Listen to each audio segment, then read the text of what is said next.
Hello everyone, my name is Nevin Barnett and welcome to Fitnesslogik Radio, the show where we explore the world of fitness, wellness and self-improvement with experts and inspirational figures.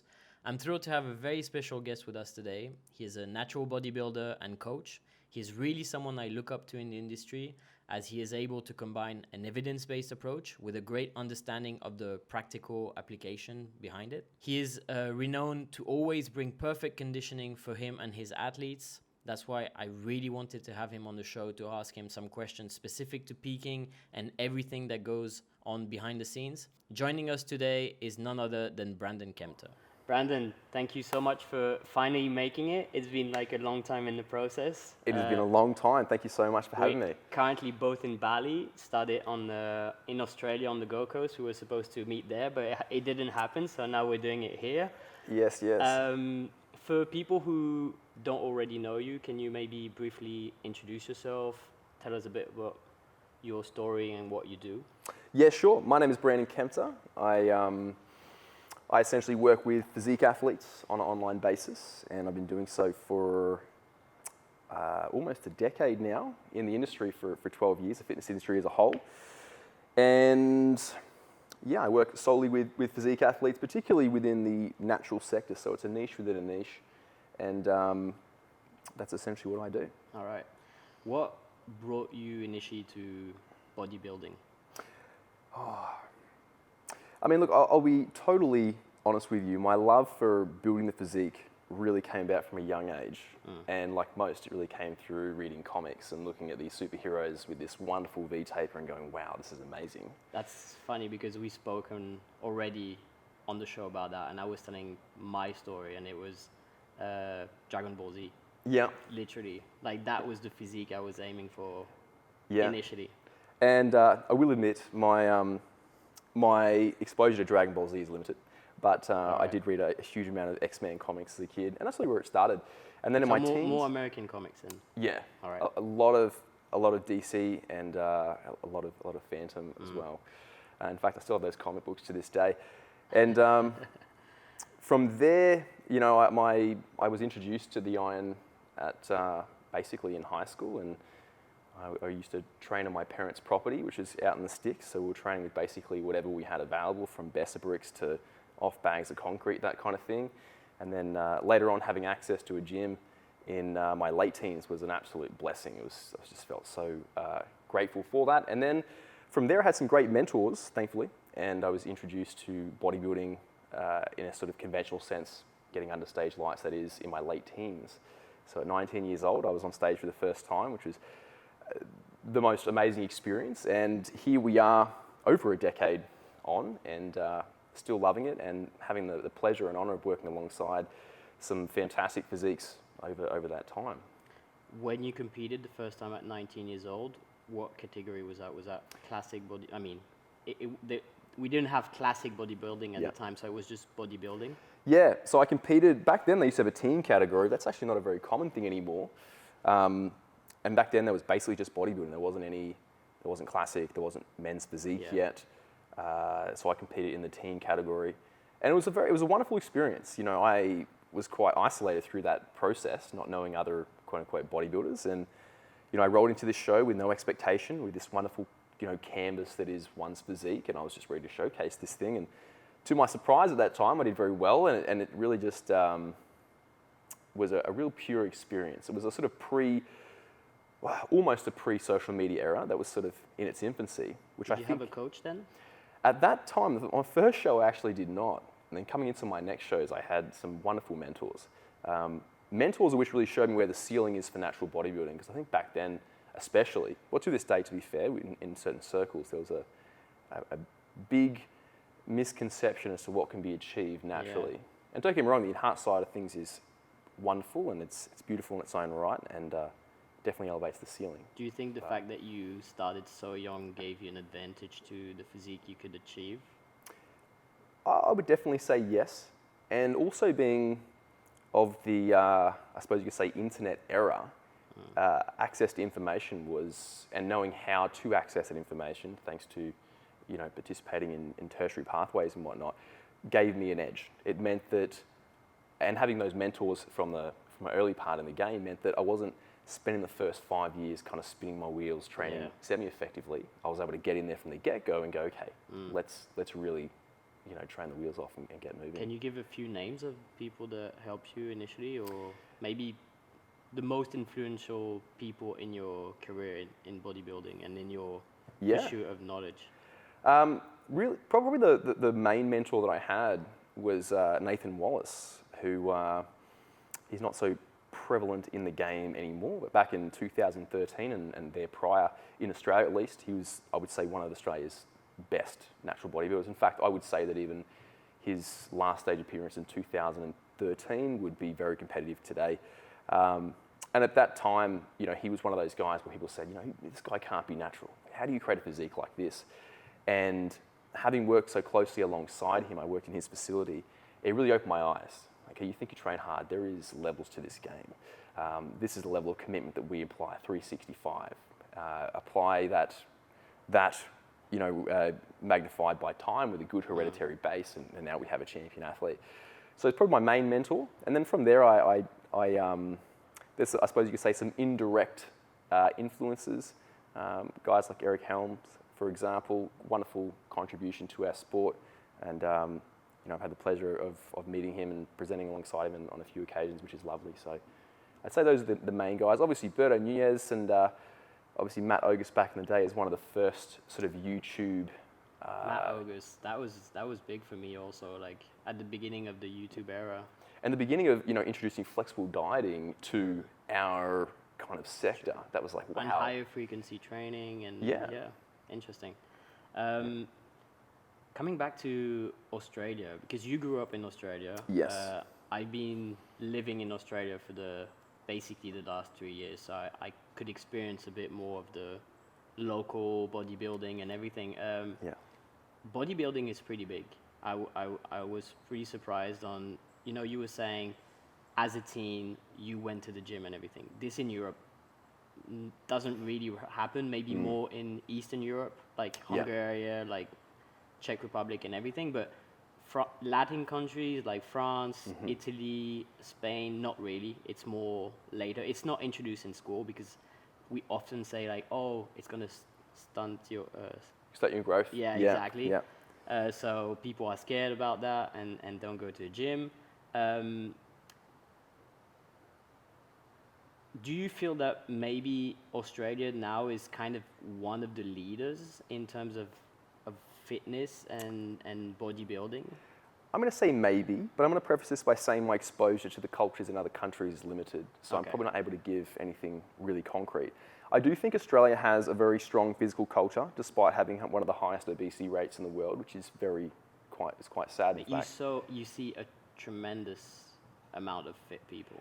You do, particularly in certain areas, right? So I think that Australia overall has a big sporting culture, particularly with things like AFL and rugby league. Sure.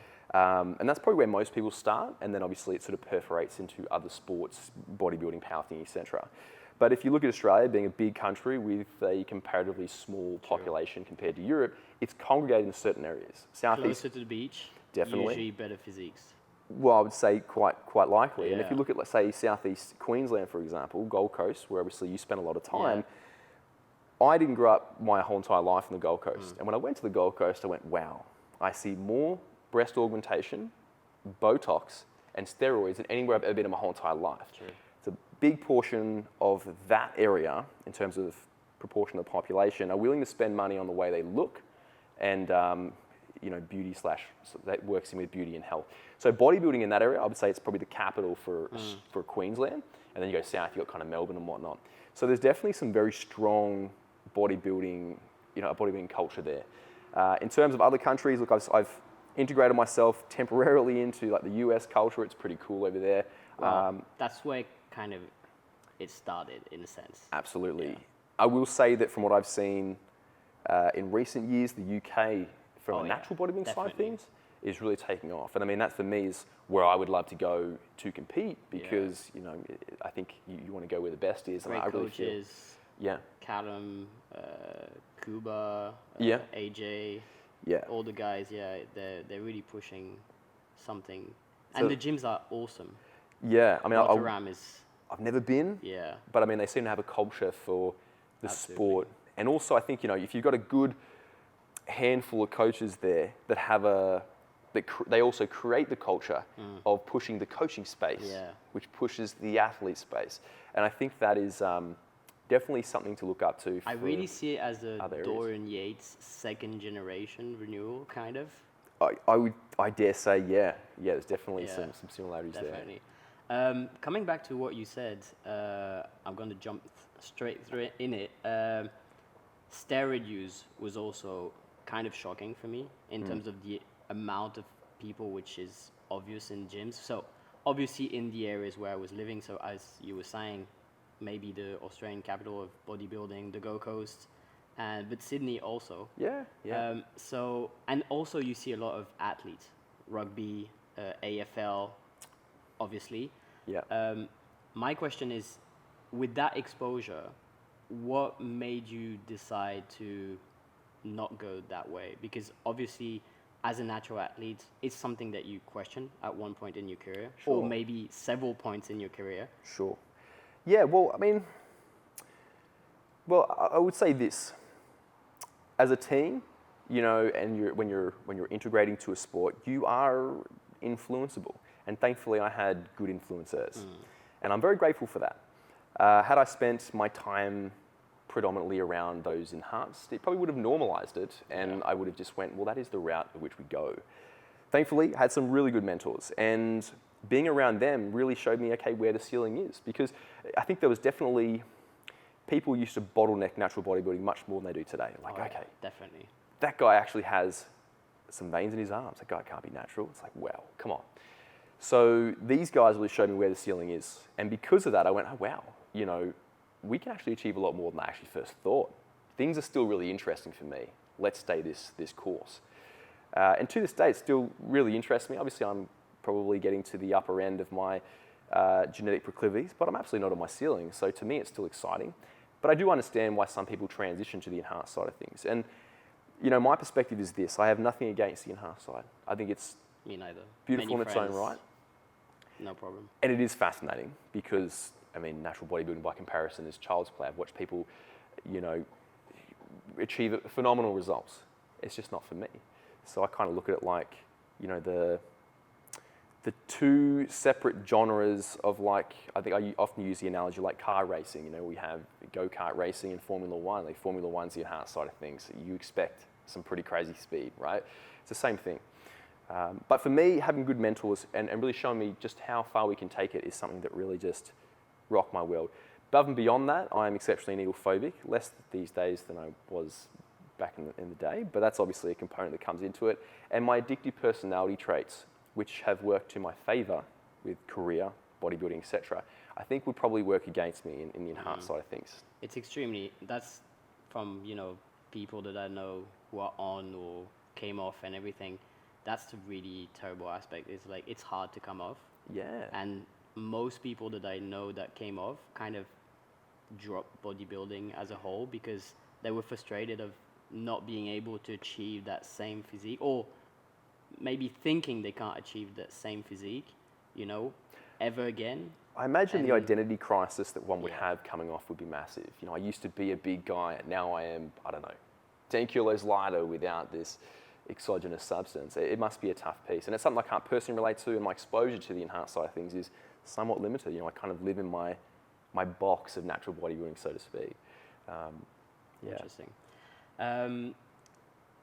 I really see you as one of the best coaches in the industry for contest prep. Like, your athletes are always spot on and everything. Thank you so much. You do a great work on that. And that's something I wanted to speak to you about, question you a bit more, like your general approach to competing, how far forward you start guiding your athletes. Yeah. How do you organize yourself with people? Well, to start, thank you very much for your wonderful comment there. It means a lot. I definitely don't I'm not egotistic with anything that we do, anything I do personally or professionally. And it always means a lot when the work that we do is noticed in a positive light. So thank you. Obviously, a big question here. And a big thing that we are is principle-based.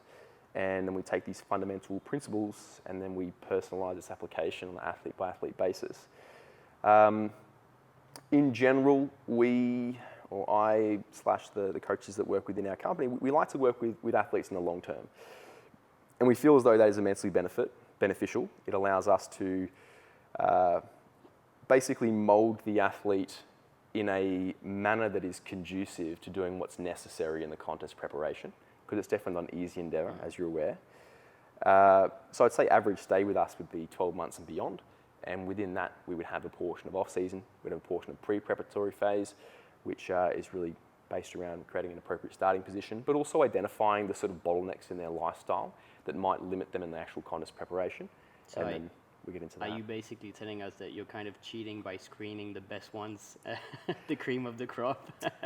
Well, I'm joking, obviously. Not necessarily. I think it's quite challenging to be able to do that. But with that said, I will say that I do have oftentimes the pleasure and honour of working alongside those who, who have lived it for a while. And if I talk about, like, say, my personal avatar, it is someone who has probably competed before, and now they've taken that experiential learning and they want to take to the next level, then I can really jump in there. With that said, I do work with some first-timers. In fact, this season I've got primarily first-timers, but these are guys that I've worked with for some time. So they've watched a couple of our cohorts go through the contest preparation process. They've taken in some of that sort of passive experiential learning from them, and they are stepping into that contest prep, or they have. They're probably 8 weeks out now. They're stepping into that with an understanding, or at least some understanding, as to what's involved.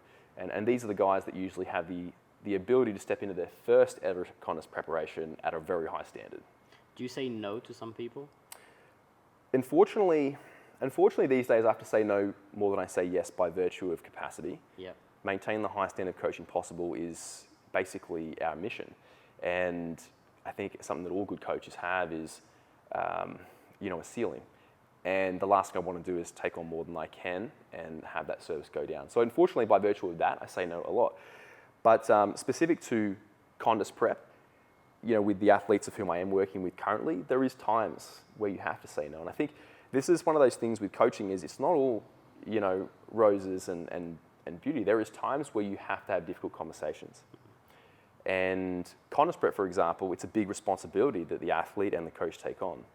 And there are certain times where it's not appropriate to go to stage, due to maybe someone's psychological health, for example. And that's times where you have to have those difficult conversations like, hey, this might not be the right time. Because I believe that getting on stage has the ability to be the most wonderful, the most rewarding experience ever. I'm a bit biased, right? But it can also be very damaging.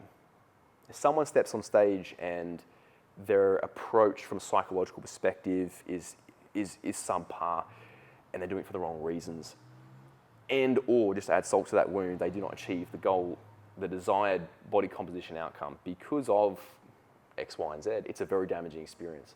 So yeah, you've got to have difficult conversations sometimes. Very interesting. There were so many questions I wanted to ask you, I kind of lost my thought. In terms of that, like decision that you make, having these conversations with athletes, is it more for the well-being of the athlete, or is it for the results they will achieve or maybe not achieve compared to their potential, what you see them achieve? I would say it's always going to come down to the athlete, and I suppose results come into play. And when I speak about results, I suppose we need to define what said results are. Because to me, a stage placing is not the result. I can't control that. It's a opinion-based, it's a subjective sport. Yeah. Who judges and who shows on the day determines placings. So I can't ever guarantee that. To me, the result is the body composition outcome. The canvas that is one's physique. Are we taking this as far as possible? And in doing so, are we appealing to the category itself?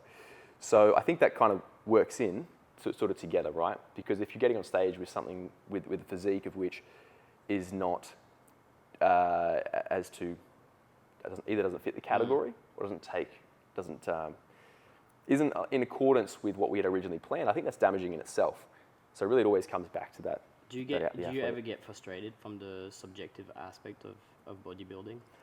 Well, not really, because I think you have to accept it as part of it. It's just, it is... It's such a big investment. Yes. Well, I think you have to pivot your definition of success, right? And one of the things I try and do is keep the focus as central as possible. The focus is you, your physique. Where are we taking it? We have this vision.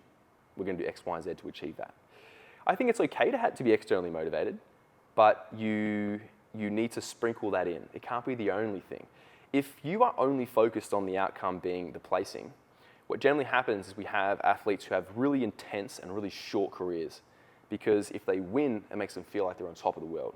If they lose, by their perception of, it makes them feel beneath the world. Yeah. It cuts the career short. Yeah. Whereas the external validation is not there, and it's like downhill from there. External validation is great, like I said, and you can sprinkle that external stuff in. But if you have the focus central, take the canvas as far as possible, then that's just the icing on top. And if you don't achieve that, you're still kind of winning, because, hey, you've taken this canvas as far as possible. Maybe it just wasn't the look on the day. Maybe someone wanted it, had put in more work or for more time. So what are you going to do? You're going to go, great, this is awesome. Best I could bring. Let's go back to the drawing board. Yeah. You speaking about capacity, do you mind sharing where you cap the amount of clients? I'll probably you don't have to. Yeah, I'll probably keep the specific number to myself. But the way I work is that I believe that contest preparation coaching in particular is very hands-on. It's probably more hands-on than a lot of other coaching types, which is why I think we see a lot of coaches come and go. Because if you're not careful and you don't draw a line in the sand in terms of when I'm working and when I'm not, you can work 24/7. And that can be problematic. Oh, yeah, definitely. And that probably goes for any sort of entrepreneurial endeavor. But I will cap that coaching load when I feel two things. If I feel as though I'm getting to the number one thing is, if I'm getting to a point where it's affecting my training, because that's a non-negotiable in my life as well. My training takes as long as my training takes. I want to be able to train at my own pace. If I'm starting to get to that point, it's time to draw a line in the sand. And I do believe that work-life balance is subjective, but you have to take time to quote-unquote decompress. So I don't know if that answers your question specifically, but I will say this, my coaching capacity is lower than what a lot of Gen Pop coaches are. When I hear Gen Pop coaches talk about doing triple figure volumes of athletes, I think, how is this possible without a cookie cutter approach? And you can't cookie cutter a contest prep. I don't think you can have a quality coaching and build good relationship with the people you coach.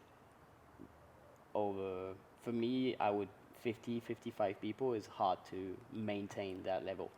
Even if someone is super autonomous, just making changes to the program, having a few texts a week and everything, 50 is already a huge volume. I would say that's a lot of athletes, yeah. Definitely. And obviously there's programming time that goes into that as well. Yeah. And when you're programming for, let's say, a bodybuilder, it's not a copy and paste process. And each athlete has issues, so you need to work around, spend some time on that, and it takes time. Absolutely. And then when you come into showtime, our workload kind of quadruples because we're assessing athletes every day on the show day, multiple times a day. So you got to cater for this as well.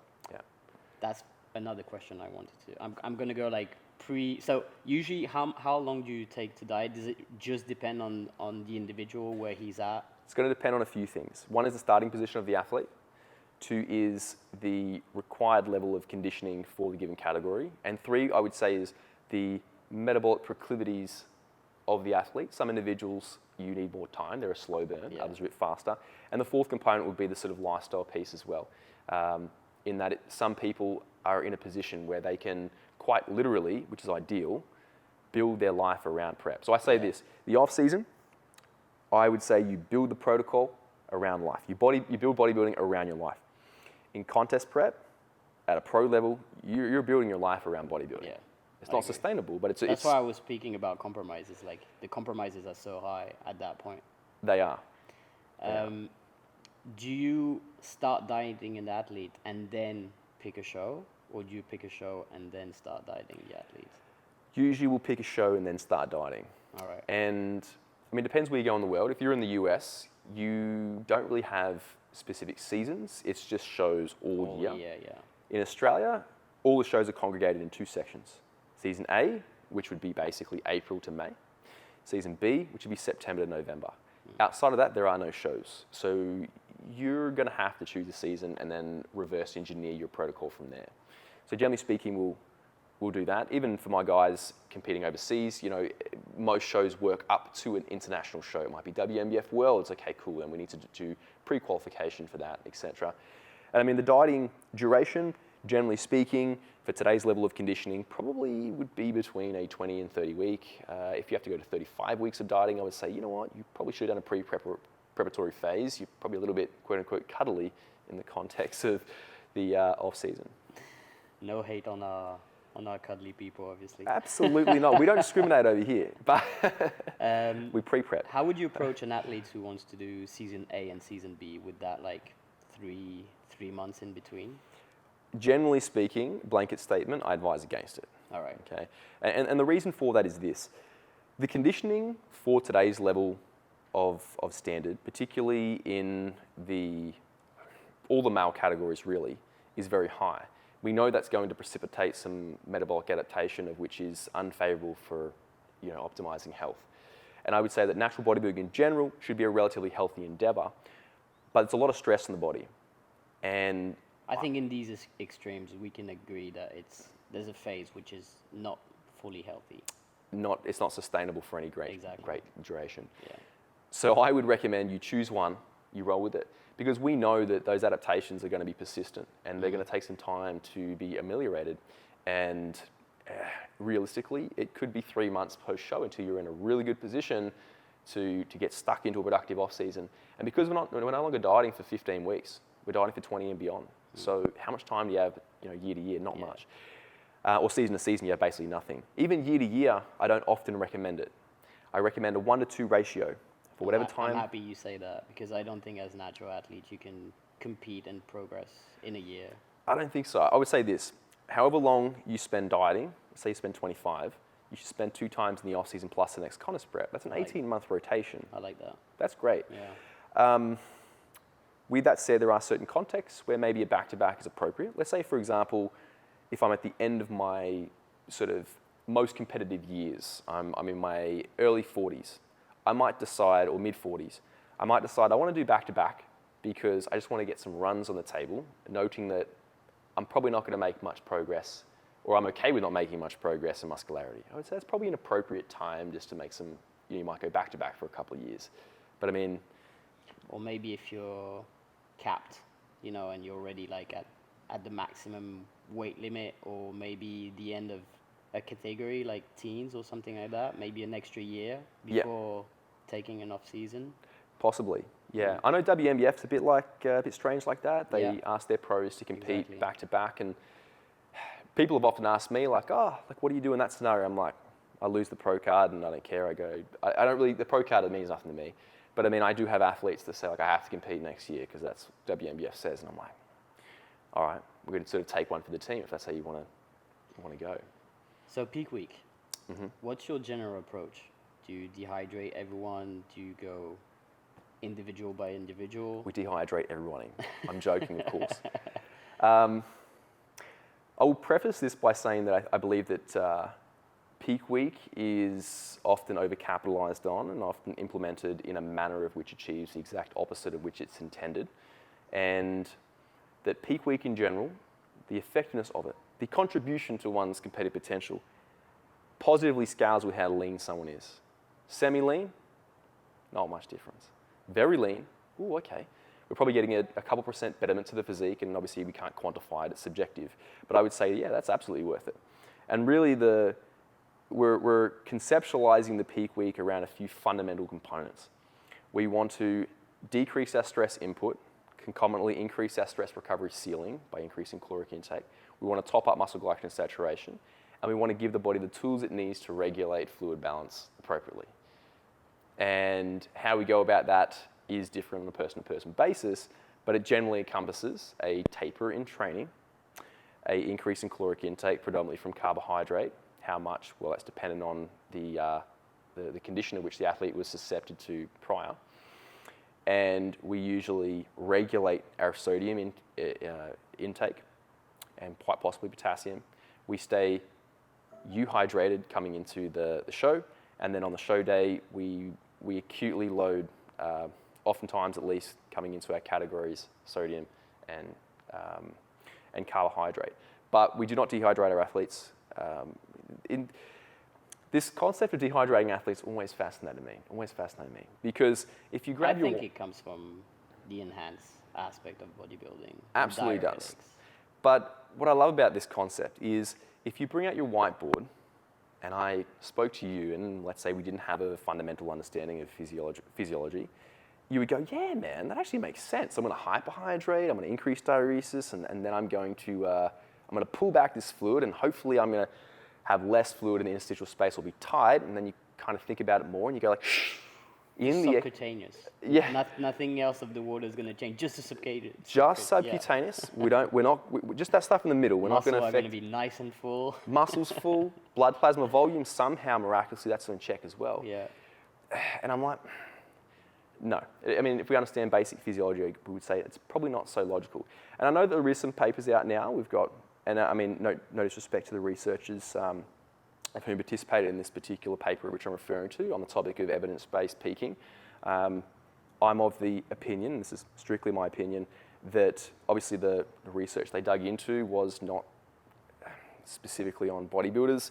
It was sort of adapted from other athlete populations, that you're kind of walking out on a limb, going out on a limb, and I do not go out of my way to deplete fluid. I just don't. Hello there. If you enjoy the podcast and you find it valuable, I have a small favor to ask. Could you please take a moment to leave a positive review on your podcast platform? Your feedback means the world to me and it helps others discover the show. And if you really love what I do, consider sharing the podcast with a friend who might benefit from it. Your support helps to grow the show and I greatly appreciate it. Thank you for being part of this awesome community. I love when I have like athletes that I work with on the long run, because I can do a comp and then, you know, do other peak weeks after the comp and learn from that and, you know, from the experience. When you have a newcomer, do you kind of do a mock prep, or how do you gauge like what carbohydrate intake he's going to tolerate, if he's going to spill over, or his hydration status, etc.? Well, there is potential benefit of doing a mock peak, absolutely. You can collect some data with that. Generally speaking, throughout our contest preparation, we probably have phasic periods where we kind of restore energy availability with things like refeeds and diet breaks. And these can be really crucial data points for assessing the athlete's responses to a given carbohydrate dose. So we use that data as a sort of logical basis. I think one thing you need to keep in mind though, if you're going to do that, is that in peak week, things are a little bit different. If you are tapering training, energy expenditure is going to change. If you've got someone who has a very active job and they take a few days off work on the lead up to the show, that's going to influence their energy needs, and perhaps the carbohydrate doses which you use prior are going to have a divergent response. Points to consider here. But generally speaking, we use the data from the non-linear dieting system, which we often employ, to create a logical basis for our peak. And generally speaking, the peak week is the icing on top, like we said. So whatever variables we change, we're going to work within safe parameters. And generally speaking, I'm not super extreme with the manipulations which I make. And in a perfect world, I would employ what I call a slow peak, which is where we are already a little bit early. We actually close the energy gap by increasing caloric intake, predominantly from carbohydrate coming into the show. It requires a less extreme manipulation coming in the show. It's very cruisy, and it's very calm for the athlete. I'm happy. That's where I wanted to get you to, because I kind of have the same approach. I'm much safer. I think if you get your athletes in really good condition, like you're safe of, increasing his calorie intake, reducing stress, keeping him hydrated so he's nice and full and everything. And usually you have much better results like that. Absolutely. Than being extreme and having like crazy protocols that already is going to stress up the athlete, because he's like, oh wait, I need to cut like water this time, I need to consume alcohol at that time and everything. And you know how it is, like you literally, like, it can freak out some people because they think like 1 minute late and everything's and ruined. their peak week is fucked. Exactly right. And I think, and obviously, like when we're talking about safety here, we're talking about not in its conventional term. Obviously, we're talking about safety in terms of not having the athlete look worse on a show day. Absolutely, yeah. And I mean, if he's waking up every single day looking crisp, yeah, like, why do you want to change so much? exactly right. I mean, if you're looking great at 2 weeks out, you're simply looking to add a couple % to that. And like I said, the leaner someone is, the more of an effect you're going to get from pulling a peaking protocol. And it's easy to evaluate as well. It's very, I'm not going to say very hard, but it's harder to assess if someone's full, flat, tight, or soft when they're at 10% body fat. You know, conventionally good shape. But when someone is contest lean, okay, now I can see the finer detail in their physique. And I'm confident in saying that within 10 minutes on a show day, we can have an effect on the look of the athlete through things like acutely loading sodium, for example. It's almost instantaneous when GI volume is low as it is on a show day. And that's, when someone's in shape, it becomes really easy to fine tune it. And that's, I think, the only time when really someone should really focus on that. If I have someone doing a show, for example, I had someone springing on me, hey, I want to do this show, it's 4 weeks early. I'm like, you know, I might recommend against it, but they really want to do it. I'm like, look, you're 98% there. We're just not going to peak for this show because we need to keep digging for the main shows. So, yeah. Is there any foods that you kind of avoid getting closer to D-Day? Yeah, not specifically. There's a couple of food groups that we'll manipulate though. So generally speaking, you cut like sweeteners or stuff like that, or? Yeah, so generally speaking, I want to keep food selections pretty similar if we know that foods are well tolerated. Artificial sweeteners is an interesting one. You know, we could pull those based on the premise that they may influence, you know, gastrointestinal perturbation, particularly things like sugar alcohols. Realistically, if they're well tolerated in the prior, then it's probably not going to make much difference in the peak, but I will generally pull them for the sake of just, you know, peace of mind? Peace of mind, yes, I indeed. did everything I can. Everything, we know that's a simple piece to say, look, all right, we're going to take out these few carbonated beverages and maybe the sugar alcohols you're getting through this sugar-free maple syrup from 48 hours out. It's very easy to do that. Outside of that, we do reduce fiber in the duration, in the short stint coming into the show. Obviously, reduce GI volume. We expect that proportional to the caloric intake of the athlete, fiber is going to be very high for the sake of managing satiation and ensuring a diverse array of minimally processed food selections for micronutrient intake. So we're going to taper that down in a 48-hour window thereabouts coming into the show. And then on the show day, I will say this, if we were employing a short load, like a one-day load, which is not common, in that scenario, we're obviously going to prioritize carbohydrate of a high glycemic index because it influences the rate of glycogen synthesis. So in that scenario, we would transition to certain food selections to facilitate that. On the show day, it's generally speaking going to be low volume, low fiber, moderate to high GI, so that we can assimilate that carbohydrate swiftly. But outside of that, there's not specific food selections that I would say, you know what, we just take out all dairy the day before. I'd say, well, if it's well tolerated, there's no reason to do that. Cool. So we've done pre-show, peak week. I want to speak about actually post-show because that's really something that I think is overlooked in our industry. Do you prepare your athletes to post-show? Because we know it's a complicated time for a lot of people. You know, people who kind of think like comp day is the end of everything, and then just like I resume to kind of maybe a life I had outside of prep and everything, and that's hard times. It's an interesting one, and I'm going to say this, I often work with people who have competed before, so they have an idea of what it's like in that post-show phase. For the newbies, it's a tough piece because you want to educate them on some of the things which they may experience through that time, but you also want to keep them focused on the contest prep. So it's a fine balance. I don't want to say like, hey, after the show, like this is how what you're going to, this is how you're going to feel. You're going to have some crazy hyperphagia, etc.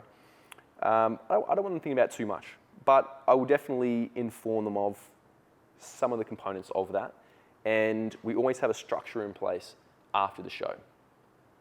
So I'm not sure how bodybuilding-esque your audience is, but obviously the adaptation you experience pertaining to appetite regulation is profound and something of which is almost unrelatable unless you've experienced such a low level of body fat to the point where you're experiencing a decrease in food volume perception, delayed satiation, and an increase in food reward sensitivity that allows you to quite literally eat until you are physically ill but still hungry. And it's a persistent adaptation, and intelligently so. your body's not going to say, okay, we had one meal, and because you basically starved yourself for the last weeks. So yeah, absolutely. And realistically, for your Paleolithic self, famine would have been the largest threat to your survival. So you are incredibly well geared from a biological perspective to regulate your appetite. And appetite's not inherently comfortable. It's not supposed to be. It would be a poor motivator for seeking food. So after the show, we, generally speaking, I will seek to restore energy availability in its conventional definition, and also restore, as I like to coin, global energy availability, which refers to increasing body fat levels within your happy range. So how fast do you go? Like when do you tell an athlete, or how do you go in terms of calorie intakes and everything? Mm-hmm. Well, I'll say this: how much we increase caloric intake is going to be dependent on how much of a deficit they're in at the end of contest prep. If they're back at maintenance, the magnitude of that increase can be less. And I will say this: there is a risk of refeeding syndrome in the post-show phase. And for those unaware, refeeding syndrome is basically a condition characterized by rapid shifts in osmolality in different compartments in the body due to essentially oversaturating your nutrient partitioning pathways, and also some depletion of certain minerals in those compartments throughout the dieting phase. And that will often manifest as basically swelling of the ankles, that kind of thing, puts a lot of stress on the renal system and cardiac system. It can be potentially fatal. And that usually happens when someone eats like a quote-unquote asshole after a show. So we want to avoid that. But we also want to restore body fat pretty readily. And one of the parameters that I generally put in place, and obviously this is a guideline, doesn't infer rigidity, is that I like to look for around 10% increase in stage weight in anywhere from 3 to 6 weeks. Now, over the years, my perspective on this has shifted substantially. I used to say 3 months, 10% over. Now, we know that that's, well, two things. The landscape has changed. We're getting leaner. So we have a further runway to get back to sort of normality. Yeah.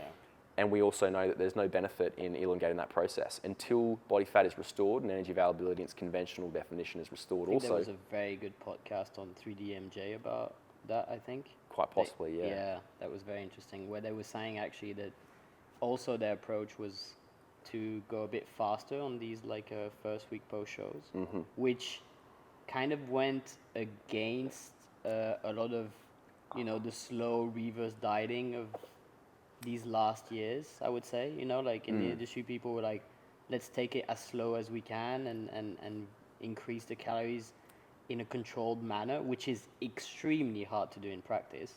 Incredibly so. I think, over the years, our understanding changes, and I think that we have some great people at the forefront of our industry of whom are scientific in their perspective, which means they're open to change. Yes. So they're not going to double down. That's a good scientific. Yeah, that's a good scientist. Yeah. They're not going to double down on no, this is the way, we've always done it, therefore it's right. We used to think that it would contribute to lipoplasia, so an increase in quantity of fat cells. That's perhaps something that's been shown in animal models, not so much in humans. So realistically, the body is pretty darn robust, right? Refeeding syndrome's a risk, but you don't want to hang around being excessively lean. One of the things that I try and instill in my athletes is we're transitioning one psychological process when it comes to our caloric intake. We've got to transition from dieting and looking at food as a structure that we have in place with the goal of getting lean, to now thinking about we are here to fuel this body. We're going to be getting into an off season, right? We need to start thinking about consuming the food necessary to fuel our training, and by virtue of that, facilitate adaptation there following.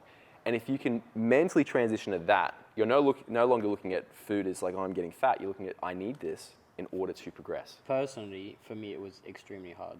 Extremely hard to feel like I was getting chubby by the day, Even not going crazy on food, but just being like, seeing my body change, in my perspective, for the worse. I was like, why am I not like building muscle instantly post-show, and I feel like I'm just getting chubbier and chubbier like as day goes, and that was extremely hard. It is. I think a couple of things with that. I think one is coming into the contest preparation, it's good to view the contest lean physique as a custom-built physique for the stage that does not have practicality in life. It's like a Formula One race car. I'm not driving that on the road. That is ridiculous, but it's fast on the track. You know that in theory, that's absolutely the thing, but emotionally, you feel like you look your best.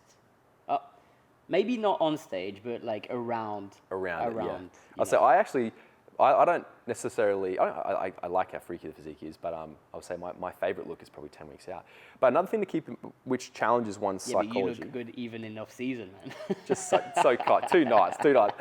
But one thing that also challenges you, will challenge you, is that coming out of the contest preparation, when you put on body fat quite rapidly, as you probably experience, you tend to hold body fat in different areas that are not customary to your general hereditary body fat distribution pattern. An example would be I generally stay relatively lean in the lower body. I get up this like inner thigh fat here and a fat ass in the off season. But I'm going to hold more in the midsection for a few weeks there when I'm sort of in this process, because the body is so incredibly efficient. It's going, okay, I'm going to take on this body fat because I'm not going to waste it. And you know, whether it be due to alpha and beta receptor density or capillary density, it's like, okay, it takes time to sort of settle into its regular pockets.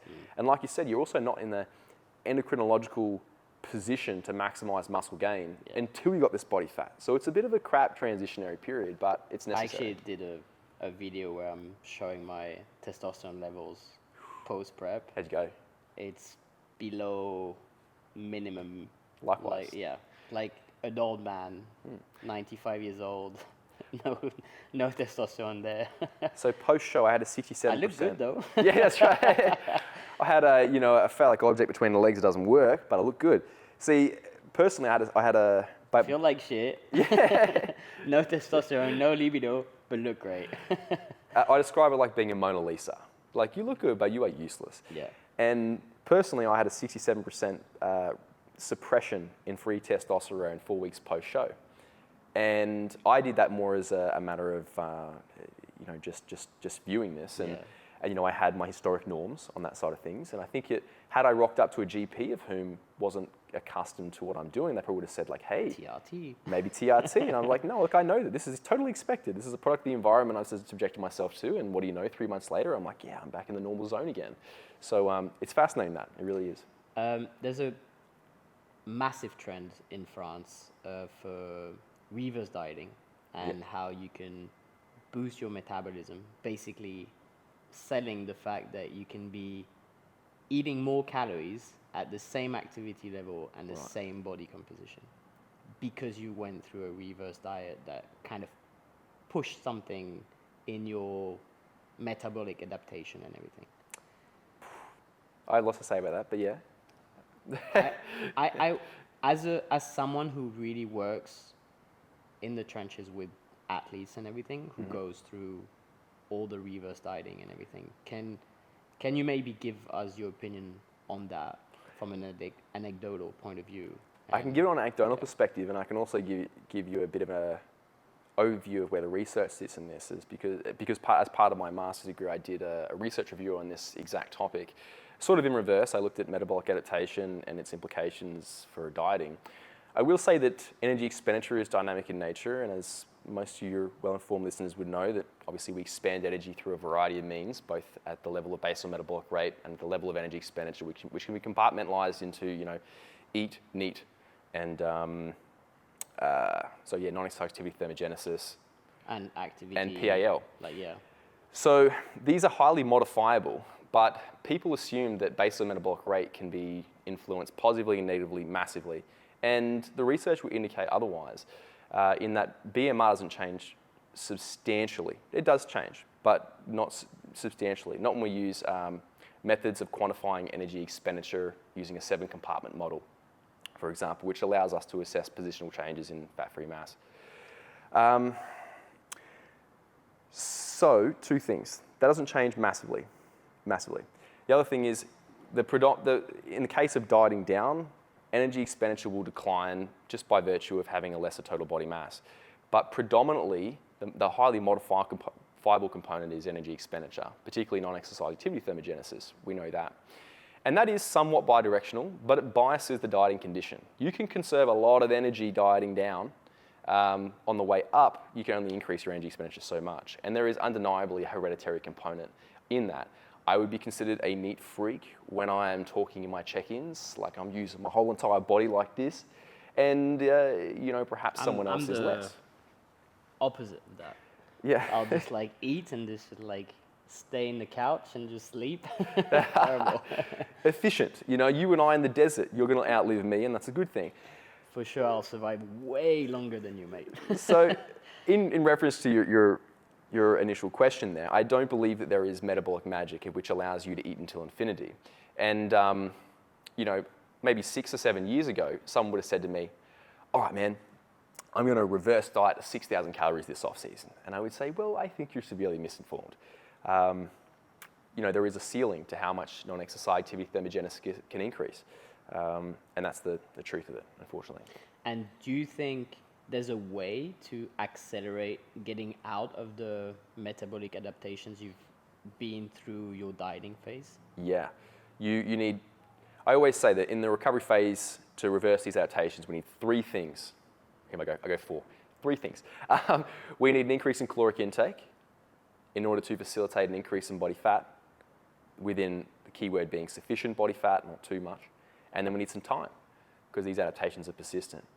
But the fastest route to achieve this outcome is to get back within the realms of your body fat settling range, the realm of which your body determines as healthy and conducive to normative body function. And could you give us like an average in terms of time that takes? Time. I would say there's probably a hereditary component. There's probably a component in terms of the protocol, how long you've been dieting, how aggressive you've been dieting, how lean you got. I would say how lean you got is going to be the prime. I'm willing to bet that how lean you got is probably the most important factor that determines how long it takes you to recover. Getting semi-lean is minimally disruptive to your physiology. Getting super lean is incredibly disruptive. So I mean, how long? I would say that most people, it's for getting a true top level of conditioning, you're probably looking at 12 weeks to feel normal, to be 100%. And it's interesting because it's person dependent, but certain metrics indicative of, you know, normalizing body function, you know, are restored at different rates, for example. So appetite regulation, it usually gets a whole lot better in the first week, and you feel like, yeah, I'm totally normal. Like, you're still not. Then next week, like, actually, I feel a little bit better, a little bit better, a little bit better. Libido seems to be person dependent. Some people a week after, like, wow, I'm raging like I usually would. And then for others, it takes longer. So it's interesting, those metrics. That's actually why I was surprised of my testosterone level last kind of prep I did. Yeah. Because I was feeling fine on that aspect. Libido was fine and everything. And I was like, oh, I managed like to maintain my testosterone on this prep like way better than previously. And it was absolutely not the case. So I feel that it also depends on maybe the context, the stress level, like other stuff. But it's, absolutely. The thing with libido that's tough is, I mean, yes, hormones play a role in that. But libido by definition is not necessarily the act of doing, more the desire to participate in you know, sexual activity. Yeah. And there is a massive psychological component for that. I mean, when you don't want to get out of the couch to get a spoon, you don't want to have sex. You're like, no. Too much effort. And I mean, credit to you for maintaining that. I mean, that's awesome. I mean, personally, I'm like, I'll just get to a point. I'm like, I'm sitting down here about to eat a meal. I'm like, wow, I just have not even had a thought in that regard for 2 weeks. Wow, that's strange. Okay. So it is person dependent, definitely.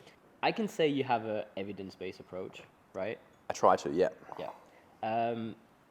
In your coaching or in your personal training, nutrition and everything, have you ever seen yourself being an outlier to kind of what research says? Because research is always an average, right? Yeah. So do you find yourself sometimes out of that average in terms of, I don't know, volume you can take or frequency you can train, everything? I would say yes, because as you described, like, you know, you are N1, and research works predominantly on averages. Another thing to keep in mind is when you're looking at something like exercise science or nutrition science specific to physique athletes, it's not a well-funded portion of research. No one really cares. Or, well, we care, but not many others do. And what that means is oftentimes application precedes scientific validation. Okay, we've seen this on a few occasions. We've seen the opposite too. We used to deplete water, what we said earlier, and we now know that it's probably not a very good thing to do. But certain things like, for example, participating in a high protein diet above and beyond the conventional norms in reference to the evidence-based norms for sporting populations, we now know that's probably not a bad thing in the context of a dieting condition. We were doing this a long time ago. Later on, we have research that validates that.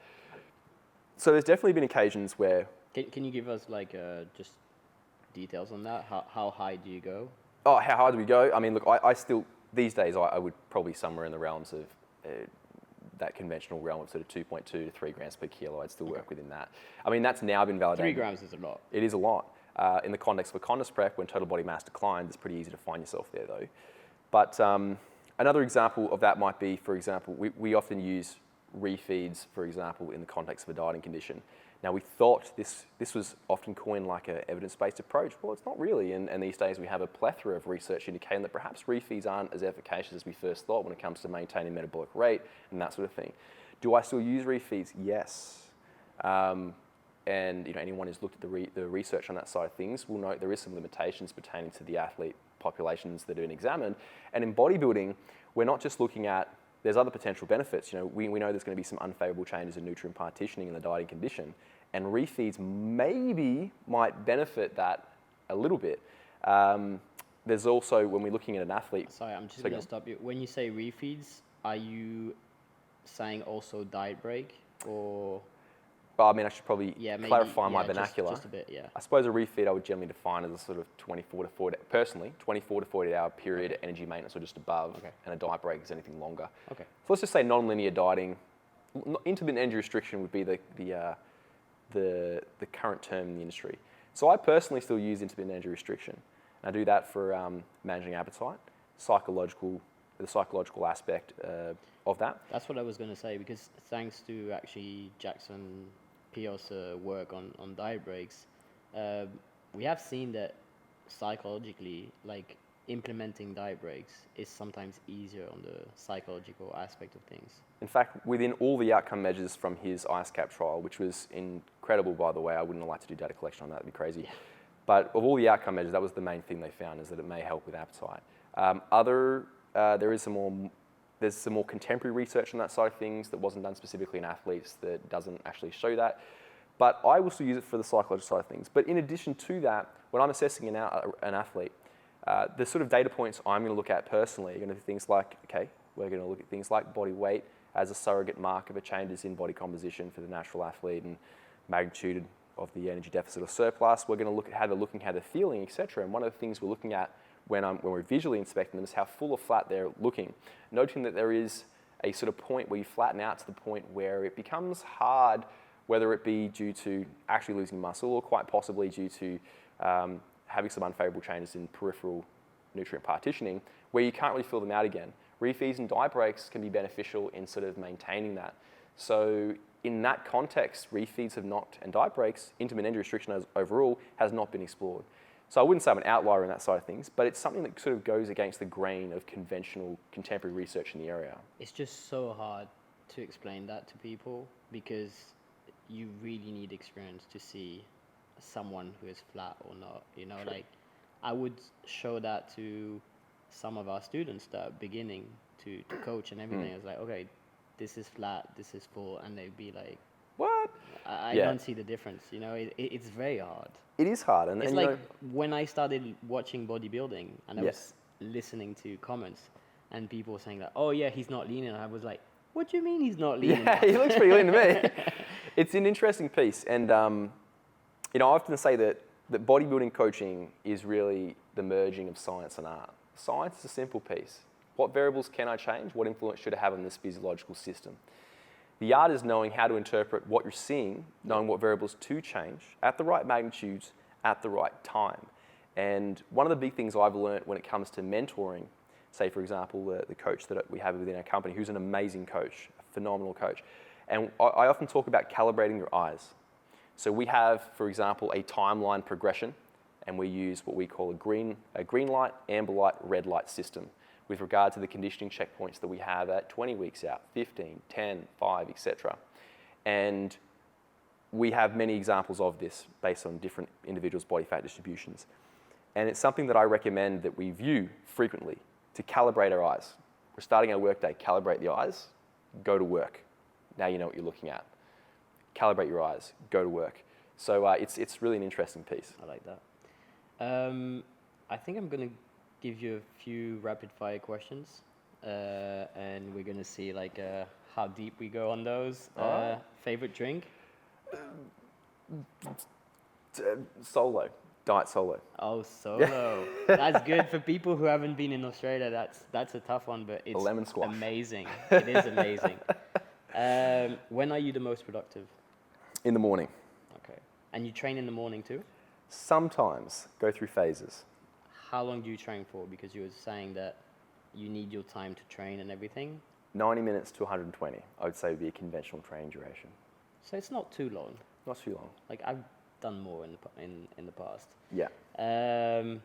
Who is your inspiration and why? My inspiration is probably my fiance. She's an incredible intellect, and someone of whom I would, I aspire to for the drive which she brings to the table within her personal endeavours. Love that. What's something new happening in your life right now? Something new, a potential move to Southeast Asia with some level of permanency in 2024. So that's something new. All right, it's a big project. Yes, indeed. How do you start your day?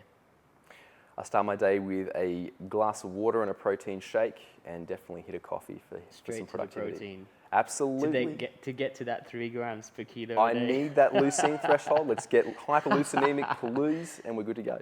Metabolic from the start. In which subject were you the worst at school? Interestingly, I was the worst at English, written English particularly. And same for me in French. these days, I have managed to turn that potential weakness into quite a strong point, given that academia is conventionally in written form. So it's required some extra work, but yes. What advice would you give your young self? The advice... Younger self. Younger self? Because you're still young. Thank you very much. Almost hitting the 3 decades, but what advice would I give?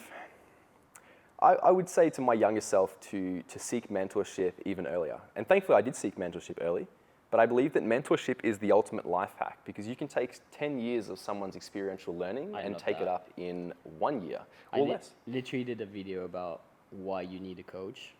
Absolutely. / mentor. Yes. You know, like it's so essential in hacking life, getting like instant experience from 10 years of someone, you know, like a decade of experience, just like that in maybe a year or less. Yeah, I mean, I believe that, information forms knowledge, knowledge forms wisdom. Now, you are on this earth for a finite portion of time. Why am I going to spend 10 years learning that when I can take your 10 years, learn it in 1 year, and then what it does is it not only helps you personally, but you contribute to the next generation, because what are you going to do? Personally, nothing brings me more joy than when I'm passing knowledge on to someone else who's going to take my 10 years of knowledge plus the 10 years of knowledge I took from someone else. So there's 20 years of knowledge I'm going to pass on, and the cycle continues. It's a beautiful thing, it really is. I think it's the problem in today's society of, being very individualistic and not wanting to get help, and it's in that area, I think it's negative. Yeah, I mean, not to get too philosophical and obvious, but there's definitely some big changes in the way in which we operate. And I think particularly in Euro-Western cultures, we are very individualistic, and we're much less community focused, which I think is in some ways, it's a wonderful piece, but in other ways, it's really to the detriment of how we are sort of evolutionary biased from a social perspective. You can survive alone, you can't thrive alone. And then even from the perspective of a purely sort of knowledge and wisdom based sort of perspective, you need to pass that on, and I think that's important. Yeah, I think it's also like something you need to work for, in the sense that a lot of people annoy me. A lot of people I don't like to be around. Yeah. But you see, for example, spending this time with you is very enjoyable. Like, it's a good conversation. Likewise. We're speaking about like stuff that interests me, and I like to have your point of view on it. But you need to force that. You need to, create those interactions with the people you want to spend time with. Yeah. And I think now online you can actually find people who are You can. obsessed on the same things as you are. Yeah. And it's much easier to create that, maybe your new community around that. Yeah, 100%. Yeah. What scares you? What scares me? Oh. I'd love to say nothing, but surely there is something that scares me. But we were speaking about being physically incapacitated just before this podcast. Is that something that you would... Being physically unable is definitely it's a concern of mine, less a fear. I would say, you know what the ultimate fear is? Being in a foreign country and being cut off completely. So, like, my empathetic self feels for, not to get political, but, you know, like looking at Ukraine, for example, you know, and being cut off from completely, I mean, that to me is a very scary prospect. What is success for you? How would you define success? I would define success being able to rise in the morning and sort of live your life on your own terms, and to be able to experience things that money can't buy. The things that bring me joy are, for example, seeing the most beautiful of sunsets. You can't touch it, you can't purchase it. It's just an awe-inspiring piece. And I would also define success as being able to, you know, participate in training each day. I believe that being able to alter morphological form is the ultimate representation of self-mastery. If I can control what happens here, I can control my periphery too. So that's, to me, is success.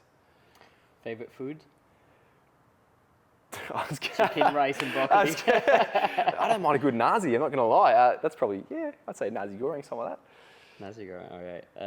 Favorite dessert? I'm not a sweet person, actually, but probably a good Swiss chocolate. All right. Last question for this podcast. What maybe is the best advice you've gotten, or maybe the best advice you want to pass on to people? Best advice that was ever given to me. Story time. I'll keep this quick. It was back in 2016. I'd experienced my first sort of hit of success, so to speak, in the context of coaching, and I essentially drove myself into the ground. And I remember just being there, like, oh my God, like I'm killing myself. And a mentor of mine literally sat me down and just said, you need to make sure your cup is full first. Look after yourself. How can you give all this to your clients and athletes, but how can you be your best, you know, coach in this scenario? But I think that goes for like parent, everything, if you're not looking after yourself. So I think number one is you look after your own house, yourself, and that allows you to be better for others. Not selfish to do that, because it allows you to be better for others. Yeah, I think there's a quote that is actually in my favorite quotes is, I'm gonna find it. You deserve the love you keep trying to give everyone else. I love that, and I'm gonna take a mental note of that, because that is fantastic. That summarizes that whole conversation right there. Let's in one finish line. It on that. Awesome. Brandon, thank you so much for your time. If people want to contact you, maybe get into contest prep with you, how can they reach you easiest way? Well, thank you very much for having me. They can reach me on Instagram at Brandon Kempter. That's the best way. I really should be getting on this TikTok stuff. Link will be in the description. But Instagram's the best way at the moment. Perfect. Thank you so much for your time. Thank you. Thanks, man. Loved it. That was wicked, man. What a good chat. Thanks.